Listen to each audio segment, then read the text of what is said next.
아멘. 자, 우리 설교 제목을 따라해 봅니다. 그날은 기어이 오고야 만다.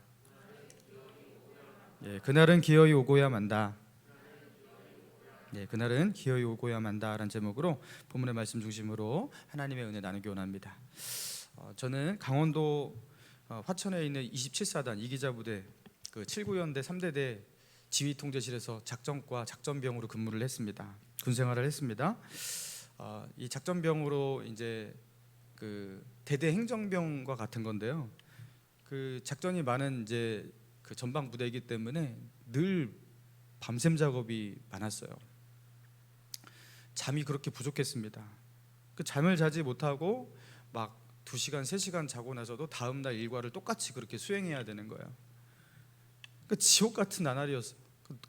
잠을 자지 못하니까 이게 삶이 이게 사는 게 아니더라고요. 제가 그래도 이렇게 적응도 잘하고 어디 가면 이렇게 항상 성실하게 이제 자리를 잘 지키는 타입인데 2등병 때 그 1병 때까지 자대에서 탈영을 늘 생각했습니다. 상상했습니다. 여기서 탈영하면 내가 성공을 할 수 있을까?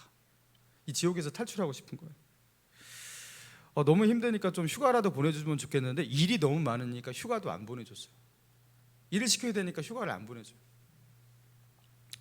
겨우 정기 휴가만 그렇게 몇 번 다녀오고, 여러분 그렇게 군 생활을 정말로 저는 감옥보다 더 심했던 것 같아요. 예. 그렇게 군 생활을 하는데 그런 군 생활 2년 2개월의 시간들을 어떻게 버틸 수 있었냐? 시계를 보니까요, 그래도 초침이 딱딱 가는 거예요. 좀 제가 볼 때 좀 느리게 가는 것 같아. 이상하게 군대에서 보니까 초침이 좀 느려요. 이렇게 분명히 저게 더 빨랐는데. 근데 아무튼 지금 고민하고 있는, 힘겨워하고 있는 이 순간에도 1초 1초가 그렇게 지나가고 있더라는 거예요. 그래, 저렇게 1초, 2초, 3초 그렇게 지나가고 또 지나가다가 어느 날 내가 제대하는 그날이 오겠지. 그날이 오겠지. 분명히 이 시간이 지나가겠지. 정말로 안 올 것 같았지만 그날이 오고야 만다라는 그런 다짐 속에서 이를 꽉 깨물고 버티고 예. 그리고 제대하는 날이 왔거든요. 그리고서 이제 위병소를 통과해서 나가는데요. 제가 위병소를 딱 통과하자마자 보통 이제 버스를 타고 이제 저기 읍내 그 사천으로 이렇게 나가야 되는데 저 버스를 타기가 싫은 거예요. 혹시 버스에서 다시 군복귀에 돌아와 이렇게 할까봐 저 막 뛰어서 막 갔어요. 그냥 막 뛰어서 혹시나 뒤에서 막 누가 부를까봐. 와, 이 제대하는 이날 이게 얼마나 기쁜지 정말 뛰어서 집까지 갈 수 있겠더라고요. 그 정도로 정말로 그 해방의 날이었습니다. 정말로 손꼽아 기다렸던 그날이 오긴 오더라고요. 사랑하는 여러분, 그리스도인은 어떤 사람입니까? 그날을 기다리고 있는 사람이에요. 그날을.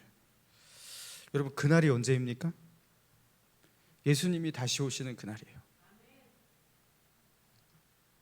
그날이 오면 우리가 하는 모든 수고가 끝나요. 그날이 오면 우리가 하는 그 모든 이 믿음의 헌신들의 열매가 맺혀요. 그리고 그날에 드디어 주님 앞에서 믿음으로 살았던 그 우리의 모든 삶에 대한 하나님의 칭찬과 상급이 있고요, 하나님이 주는 영광이 있을 거예요. 우리는 그날을 기다리고 있는 거예요.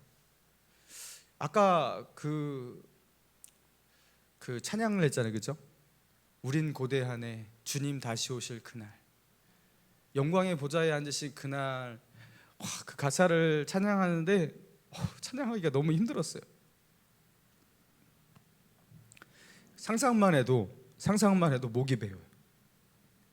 이 날을 위해서 나는 지금 살고 있는데 그날이 온다라는 것, 이것 자체가 얼마나 위로가 되는지를 몰라요. 그런데 여러분, 그날을 기다리지 않고 있다. 예수의 사람들이 예수님이 오실 그날을 기다리지 않고 그렇게 살고 있다. 그날을 고대하지 않고 살고 있다. 여러분, 그 이유가 무엇일까? 그 이유는 딱 한 가지입니다. 그리스도인이 그리스도인처럼 살지 않고 있는 거예요. 그리스도인답게 살고 있지 않고 있는 거예요. 시험을 공부하고 있는, 시험 준비하고 있는 학생이 시험 준비를 하나도 안 하고 팽팽 놀고 있는데 시험 시간이 다가오면서 그날이 기다려지겠습니까? 그날을 피하고 싶죠? 여러분, 마치 그렇게 예수의 사람들이 예수님이 오실 그날을 기대하고 있지 않다면, 여러분, 이유는 다른 것이 아닙니다. 그날을 준비하고 있지 않은 거예요. 예수의 사람처럼 살고 있지 않는 거예요. 사랑하는 성도 여러분, 우리가 인생 살아가는 동안 우리는요, 미래를 준비해야 한다고 말하고 있지 않습니까? 우리 아이들에게 너의 미래를 위해서 공부해야 된다, 공부해라. 여러분, 그렇게 하는 거 아니에요? 돈을 아껴 쓰면서 적금도 들고요, 연금도 가입하고요, 보험도 들고 있습니다. 지금 직장 잘 다니고 있는 분도 미래를 위해서 어떻게 하는 거, 어느 날 나는 퇴사를 할 건데 퇴사를 하고 나서 무엇을 준비해야 할까, 어떻게 해야 할까. 여러분, 우리는 미래를 그렇게 준비하고 있잖아요. 여러분, 그런데 정작 우리가 정말로 준비해야 할 그 중요한 날, 예수님이 영광의 보좌에 앉으시는 그날, 여러분, 그날을 준비하고 있지 않다면, 여러분, 이게 도대체 무슨 일이냐는 거예요. 여러분, 우리가 준비하는 이 세상에, 이 땅에 있는 많은 미래의 준비거리들이요, 그날에는 아무 소용도 없어요.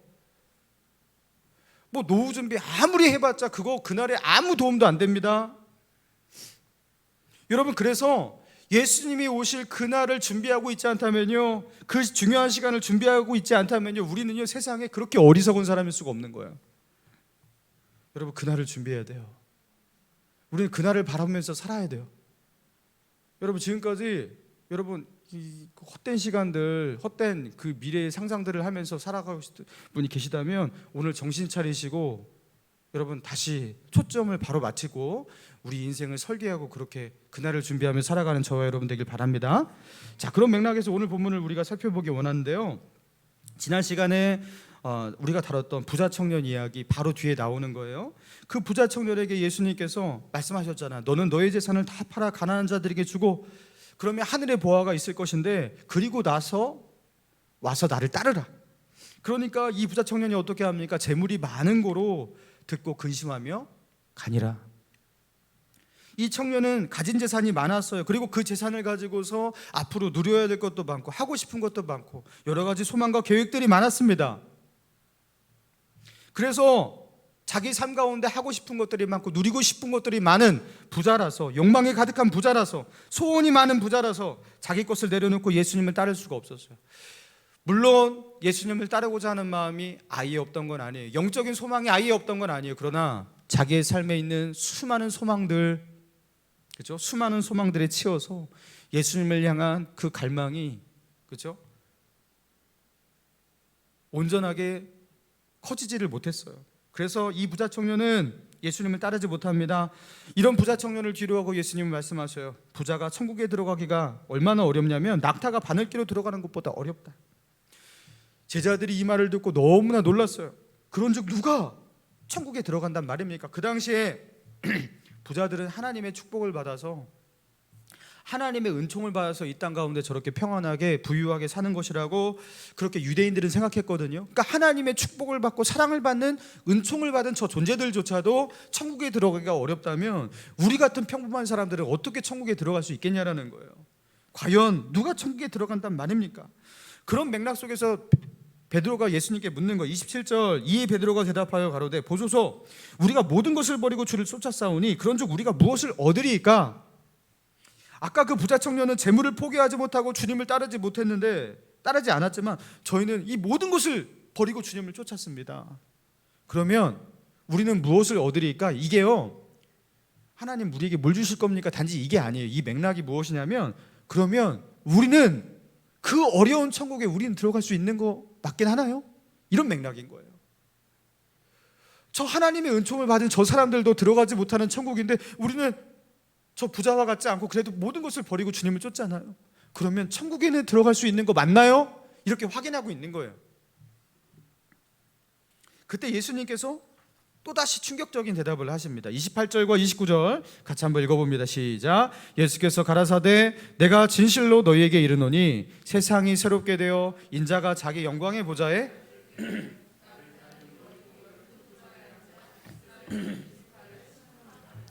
또 내 이름을 위하여 자매나 부모나 자식이나 전토를 벌인 자마다 여러 배를 받고 또 영생을 상속하리라. 자, 우리는 모든 것을 버리고 예수님을 쫓는데 우리는 그 천국, 그 낙타가 바늘기로 들어가는 것보다 부자가 하나님 나라에 들어가는 것이 어렵다고 하는 그 들어가기 어려운 천국, 여러분 그 천국에 우리가 들어가는 것이 가능합니까? 그렇게 묻고 있는데요, 예수님께서 충격적인 대답을 하세요. 너희는 어떻게 한다고요? 천국에서 12보좌에 앉을 것이다. 여러분 여기서 보좌라는 것은 왕좌를 말하는 겁니다. 왕좌. 너희는 왕과 같은 그 자리에 앉을 것이다, 이렇게 말하고 있는 거예요. 그리고서 이스라엘의 12지파를 심판할 것이다. 지파를 심판하는 왕, 여러분 그런 모습으로 있을 것이다. 자, 그리고 29절, 내 이름을 위하여 집이나 형제나 자매나 부모나 자식이나 전토를 벌인 자는, 지금 제자들이 주님을 위해서 자기의 것들을 다 버리고 쫓고 있는 거예요. 배와 그물과 부모를 버리고 그렇게 쫓고 있는 거잖아요. 너희들과 같이, 그리고 너희들이 이렇게 버리고 쫓듯이 앞으로 믿음으로 그렇게 쫓을 많은 사람들, 그들은 어떻게 된다고요? 내 이름을 위하여 이렇게 헌신한 자들은 어떻게 되냐면 29절, 여러 배를 받고 또 영생을 상속하리라. 여러분 여기서 여러 배라고 번역이 되어 있는데 헬라어 원어에는요 100배라고 기록되어 있어요. 100배. 그래서 모든 한국어 타 번역본에서는 100배라고 번역했어요. 그리고 모든 영어 성경에서도 100배라고. 그래서 왜 개정 개혁에서 여러 배로 했는지 굳이 이거 굳이 이렇게 할 필요가 없는데 왜 이렇게 했을까 보니까요, 이걸 번역한 신학자들이 이 문장에서 예수님께서 우리에게 그 전하고자 하신 뜻이 정확하게 100배였을까 고민했던 거죠. 그래서 이 성도들이 이 100배라는 것에 너무 주목해갖고 천국은 정확하게 100배야. 내가 11조를 하면 그 11조에 곱하기 100을 주시는 거야. 이렇게 할까봐 많은 고민 속에서 이걸 직역하지 않았던 것 같아요. 그래서 그 의미, 이 100배라는 것이 우리의 기대와 우리의 상상을 뛰어넘는 놀랍고 영광스러운 하나님의 보상이라는 건데, 그걸로 인식하게 하고자 이것을 그 의미 중심으로 의역한 거예요. 그래서 여러 배라고 번역을 한 겁니다. 근데 원어에는 100배라고 나와요. 원어에는. 그러니까 예수님은요 정확하게 딱 100배만 주시겠다는 게 아닌 거예요. 그죠? 그렇게 오해하지 말라는 거예요. 하나님은 1000배, 10,000배로 우리가 상상하는 그 이상, 기대하는 그 이상으로 그렇게 갚으시는 분이라는 거예요. 그리고 이런 사람은 또 어떻게 하신다? 29절 끝에 또 영생을 상속하리라. 상속이라는 거, 당연히 자식이 부모의 것을 상속하듯이 영생이라는 것은 너희의 구원인 당연히 상속하는 거야, 이렇게 말씀하고 있는 거예요. 그러니까 우리는 그 들어가기 어려운 천국에 갈 수는 있는 거 맞나요? 이렇게 묻고 있는데, 그런 제자들을 향해서, 그 베드로를 향해서 어떻게 말씀하시는 거, 너희는 그냥 천국에 들어가는 그런 자격을 겨우 갖춘 정도가 아니라 그 천국에서 너희는 영광의 보좌에 앉을 것이다. 너희가 나를 위해서 희생하고 헌신한 그 모든 거에 대해서 100배, 1000배로 내가 갚을 것이다. 너희가 상상하고 기대하는 그 이상, 그것을 뛰어넘는 그 이상으로 놀라운 영광과 상급이 너희에게 있을 것이다. 그렇게 말씀하고 있는 거예요. 그리고 이런 영광의 날이 언제 임할 것이다? 28절 중간에 언제? 세상이 새롭게 되어 인자가 자기 영광의 보좌에 앉은 그날에, 세상이 새롭게 되어, 여러분 이 세상이 완전히 새롭게 되는 그날이 분명히 있다라는 거예요. 예수님이 재림하시는 그날을 말하는 겁니다. 세상은 완전히 새롭게 바뀔 거예요. 근본적으로 바뀔 거예요. 그날에 우리가 보는 이 세상은요 옛것이 되어버려요. 완전히 새롭게 펼쳐지는 그날이 분명히 있습니다. 그리고 예수님이 영광의 보좌에 앉으시는데요, 예수님이 영광의 보좌에 앉으시는 그 모습이 모든 사람의 눈에 보이는 거예요. 믿는 사람, 믿지 않는 사람 다 예수님이 확실히 보이는 거예요. 그래서 그날에 예수님이 보좌에 앉으시고 만왕의 왕으로 우주의 통치자로 서 계신 모습이 명백하기 때문에 그날에는요 우리가 예수님을 길이요 진리요 생명이라고 증언할 필요가 없어요. 그거는요 그 이전에 해야 되는 거예요. 그날에는 불신자들도 압니다. 예수를 믿지 않고 살았던 그 모든 자들도 압니다. 저분이 길이었구나, 진리였구나, 저분이 구세주였구나, 저분이 진정한 왕이었구나. 그들도 다 알아요. 복음은 언제 전해야 됩니까? 그 전에 전하는 거예요. 그 모든 것들이 명백해지기 전, 그 전에 우리가 전하는 거예요. 예수님이 영광의 보좌에 앉으시는 그날 모든 것이 새롭게 되고 새로운 세상이 펼쳐지게 되는데, 그날 예수님을 위해서 살았던 예수님의 충성스러운 그 예수님의 제자들, 예수님의 충성스러운 신하들, 그 공신들, 나라가 새롭게 되었으니까 그 새로운 세상 속에서 새로운 자리가 생기고, 그리고 그 새로운 자리에 주님께서 새로운 사람들을 앉히게 되는데요, 여러분 그때 충격적인 일들이 펼쳐진다라는 거예요. 여러분 그날에 세상에서 남부럽지 않게 떵떵거리며 부자로 권력자로 행복한 사람처럼 살았던 그런 사람들, 그래서 하나님의 복을 받아서 저렇게 잘 사나? 예수를 그래도 믿으니까 저렇게 축복받아도 잘 사나 했던데, 그런 사람이 하나님이 주시는 영광과 상급이 하나도 없이 구원을 받되, 그죠? 그 바울의 기록처럼 불 가운데서 구원을 얻는 사람, 아무것도 건지지 못하고 겨우 자기의 목숨만 건지는 그 사람이 있을 것이다 했잖아요, 그죠? 그날의 불이 그 사람의 공력을 시험하는데, 그죠? 그 사람이, 그죠? 어떤 사람은 불 가운데서 그렇게 공력을 얻는 것처럼 겨우 구원 얻는 사람이 있을 것이고, 어떤 사람은 그 불의 시험 가운데 아무것도 타지 않고 그 영광 가운데 구원을 얻는 사람이 있을 거라고 이렇게 말씀하셨어요. 그날에요, 어떤 사람은요, 하나님의 영광과 상급이 있을 줄로 알았던 그 사람이 하나도 없는 사람이 있고요, 또 반대로 야, 어쩌면 예수를 저렇게 믿고 열심히 믿는데도 저렇게 삶에 고난이 많고 저렇게 힘들고 저렇게 가난하고 저렇게 하나님의 축복을 받지 못하고 저렇게 살까 했던 그 사람이 그날에요, 예수님 곁에서 영광의 면류관을 쓰고 있는 거예요. 하나님이시는 그 영광과 그 영화 가운데 그 상급을 얻는 그런 놀라운 일들이 펼쳐지는 거예요. 이 땅에서는 그렇게 가난했는데 보니까 그 사람은 하늘에서 어마어마한 부자인 거예요. 여러분 그날에 새로운 세상 속에서 이런 충격적인 역전이 일어난다라는 거예요. 먼저 된 자가 나중되고 나중된 자가 먼저 되는 그런 일들이 일어난다라는 거예요. 하나님의 정확한 평가, 하나님 매기시는 그 점수만이 이 땅에서 온전히 남아있는, 지금은요 세상에 매기는 점수, 이게 중요하잖아요, 그죠? 근데 오직 하나님의 평가와 하나님이 매기시는 점수만이 남아있고 그것만이 중요한 그 세상이 펼쳐진다라는 거예요. 그날이 반드시 올 것입니다. 로마서 8장 18절에 생각하건대 현재의 고난은 장차 우리에게 나타날 영광과 비교할 수 없느니라. 우리가 이 땅에서 믿음 때문에, 예수님 때문에 감내해야 했던 모든 고난, 고통, 헌신들, 그거는 그날에 우리에게 나타날 영광과 비교조차 할 수가 없는 것이다, 이렇게 말하고 있는 거예요. 여러분 왜 사도 바울이 이렇게 자신만만하게 말했을까? 사도 바울은요 그 하늘에서 3층 천에까지 끌려 올라갔다고 했잖아요. 그 하늘의 영광을 좀 맛본 사람이에요. 자기가 그때 그 3층 천에서 하늘에서 그 영광을 보니까 그 하늘나라의 그 영광은 이 땅의 것과 비교가 안 되는 거예요. 그래서 그 영광이 뭔지 느낌으로 알고 있는 이 사도 바울은 말하는 거예요. 그날에 하나님이 주실 그 영광은 이 땅에서 우리가 감내하는 수고와 고난, 비교가 안 되는 거야. 그 비교조차 할 수가 없는 거야. 그런 영광이야, 그렇게 말하고 있는 거예요. 그러면서 예수님은 제자들에게 그날을 말씀하면서 그날을 제자들의 뇌리 가운데 그렇게 각인시켜 주시고 있는 겁니다. 너희는 구원받는 정도가 아니라 너희가 행한 그 믿음의 그 상급을 기대하면서 100배로 1000배로 너희가 기대하고 상상하는 그 이상으로 하나님이 주실 그날의 영광을 그렇게 기대하면서 그날을 고대하면서 그렇게 살아가라는 거예요. 예수님이 오시는 그날 더딜 것 같지만 2000년이 지났는데 2020년이 벌써 이렇게 지나고 있는데도 아직 주님이 오시지 않았지만 그날은 기어이 오고야 만다라는 거예요. 여러분 그날을 준비해야 합니다.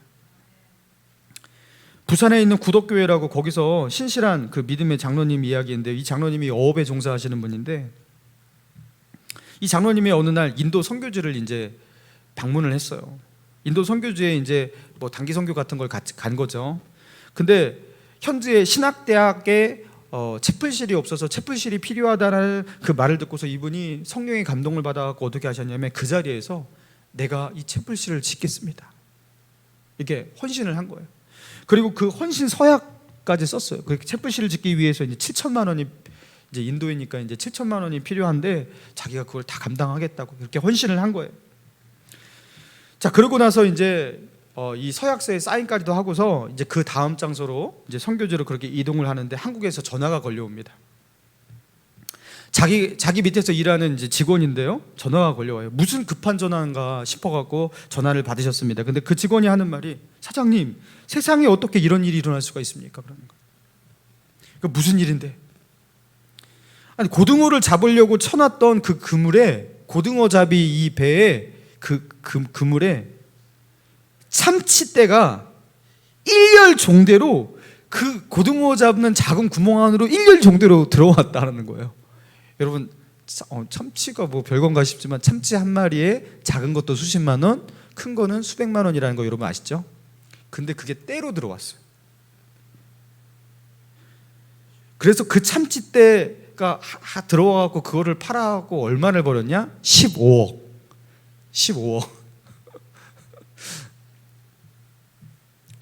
자기는 방금 전에 채플시를 자기가 짓겠다고 7천만 원짜리 채플시를 헌신했는데 갑자기 난생 처음 자기가 쳐놓은 그물에, 고등어잡이 그물에 참치떼가 일렬 종대로 들어왔다는 거예요.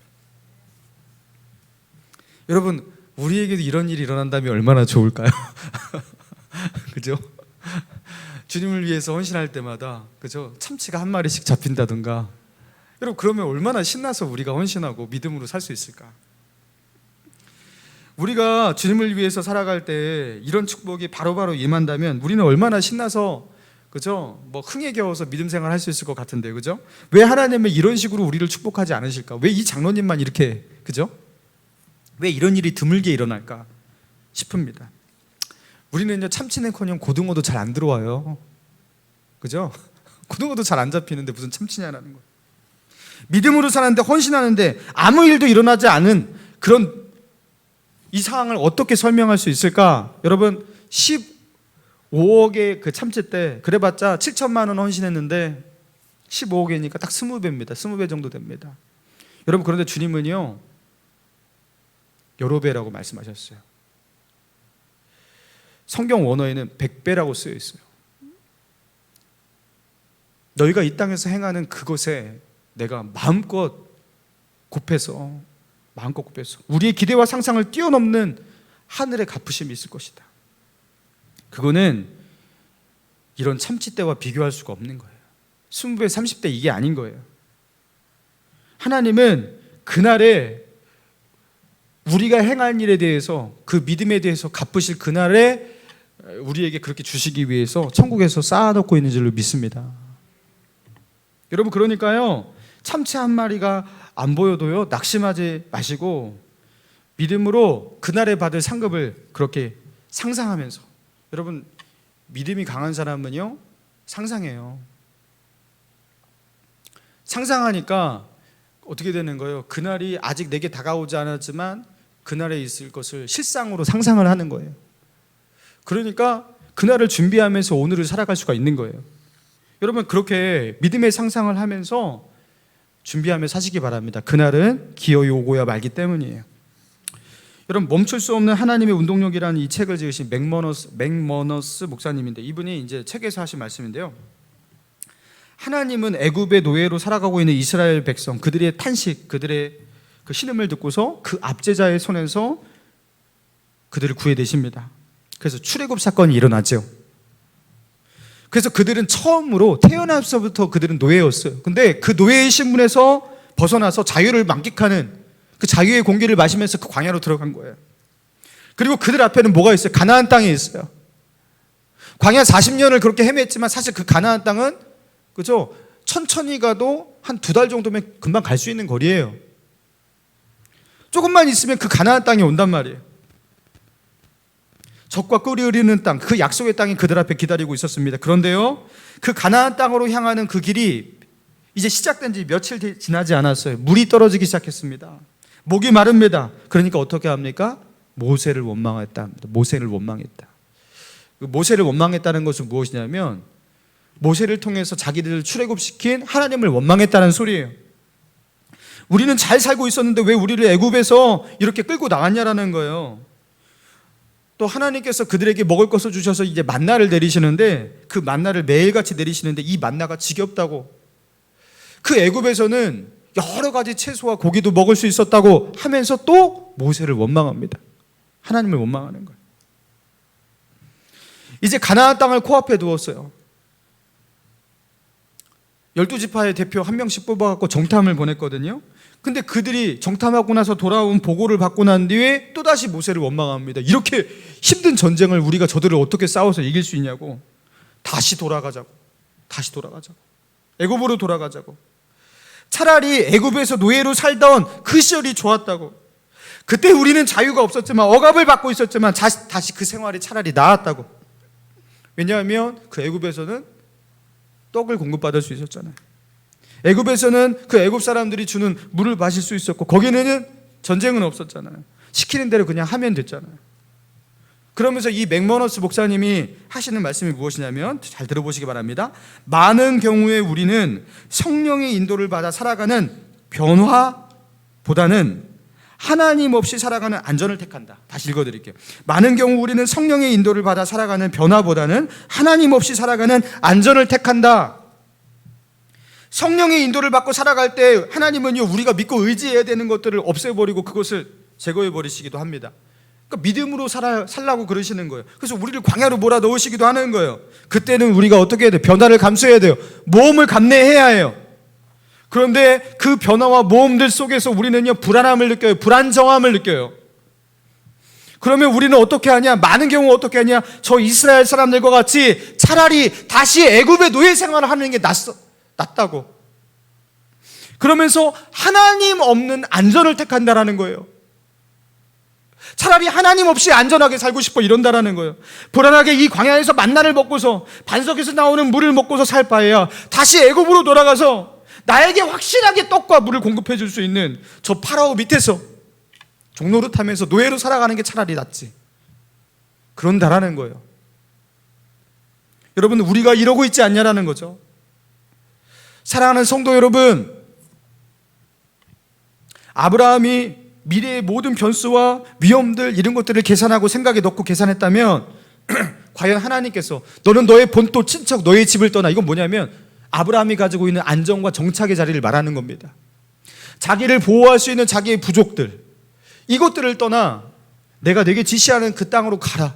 여러분, 이거는요 완전히 모험입니다.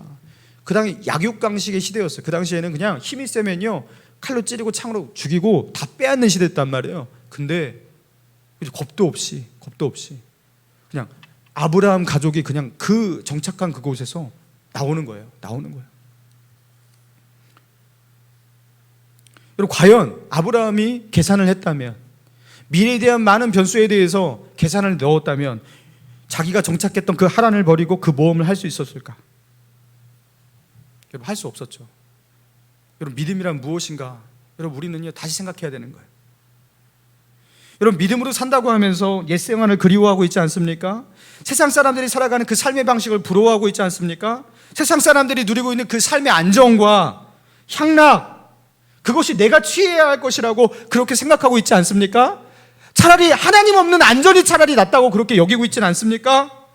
광야에서 가나안 땅을 향해 가고 있지만 마음은 거꾸로 애굽을 향해 가고 있지는 않습니까? 그런 이스라엘의 모습이 바로 우리의 모습 아닙니까? 여러분, 우리가요 광야를 살아가는 이유는 다른 것이 아니에요. 이 광야의 모험, 이 광야에서의 불안정함, 이 변화, 이것들을 우리가 감내하는 이유는 다른 것이 아니에요. 우리는 목적이 있어요. 우리는 하나님께서 약속하신 그 목적, 그날을 바라보고 있는 거예요. 그게 무엇입니까? 우리가 기다리는 그 미래의 시간, 그날, 그때, 그게 언제입니까? 예수님이 다시 오시는 그날이에요.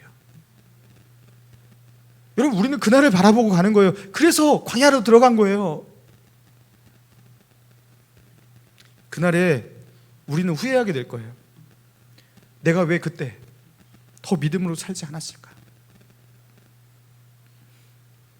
내가 왜 그때 하나님을 믿고 주를 위하여, 복음을 위하여 그때 헌신하지 못했을까?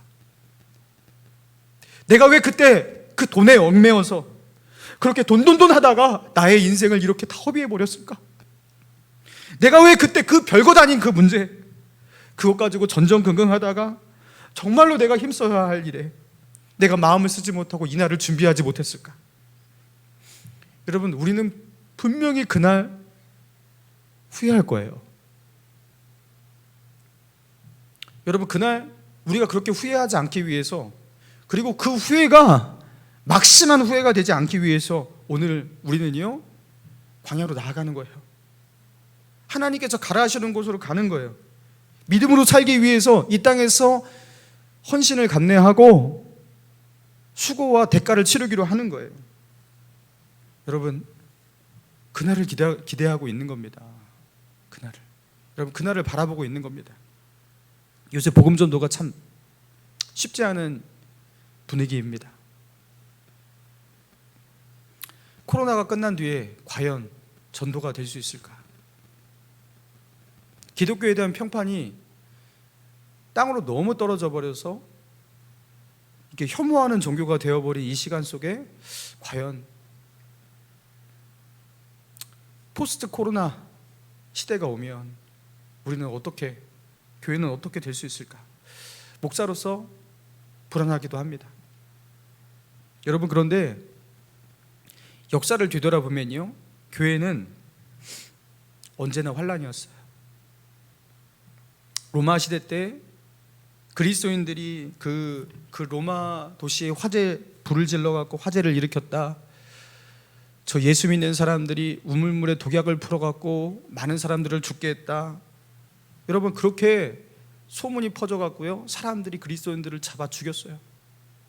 그리스도인들을 로마의 원형 경기장으로 끌고 가서 사자의 밥이 되게 하고 그저 화형으로 불에 태워 죽이기도 하고, 예수 믿는 사람들은 혐오와 증오의 대상이 되었던 시절이 있었습니다. 여러분, 그런데 결국 어떻게 되었죠? 그런 로마가 어떻게 합니까? 기독교를 국교로 선포합니다. 그리고 그 로마를 통해서 온 세계 가운데 복음이 전가돼요. 로마가 닦아놓은 그 길이 복음이 전해지는 통로가 되고요. 그리고 로마가 사용하는 그 언어가 복음을 담는 그 언어의 그릇이 되고요. 그 로마를 통해서 많은 곳에 복음이 전해집니다. 여러분, 미래의 역사는 모르는 거예요. 오늘날 하나님께서 저와 여러분에게 기대하시는 거, 이 시간 속에서 우리에게 기대하시는 것이 무엇일까요? 한 명의 진실된 그리스도인으로서 빛과 소금으로 이 하루를 사는 거예요.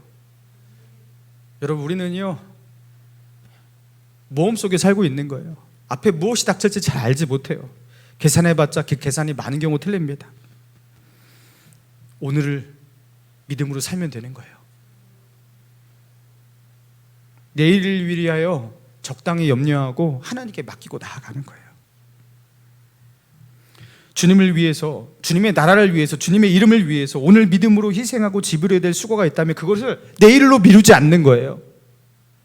주님, 내가 그날을 바라보면서 내가 오늘 감내해야 될 나의 수고와 나의 희생이 있다면 주님, 내가 그것을 오늘 감내하겠습니다. 그런 믿음으로 그날을 바라보면서 이 하루를 사는 것입니다. 사랑하는 성도 여러분, 그 어느 때보다 주님의 재림을, 주님이 다시 오실 그날을 소망하며 살아야 될 때입니다. 믿음으로 꼭 승리할 수 있는 저와 여러분 되기를 주님의 이름으로 축원합니다.